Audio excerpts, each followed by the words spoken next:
Hey friends, so just installed this oven liner for our oven. This goes on the bottom. This comes with two of these and just kind of covers the bottom right there. And that way, if you get a mess in your oven, easier to just take that out and clean it. Don't use any abrasive things on it, just soap and water. So it's recommended you clean it, you wash it before you put it in there. If you have element on the bottom, you don't want this touching the element or whatever. So yeah, there it is there. Just fits in there nicely, lays down flat, and good to go. Making your oven easy to clean if it's got drippings or whatever.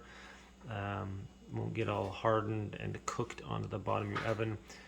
It's recommended, like after you do have something messy or whatever, that you clean it as soon as possible. That way it doesn't like cook on there. But yeah, goes in there nicely.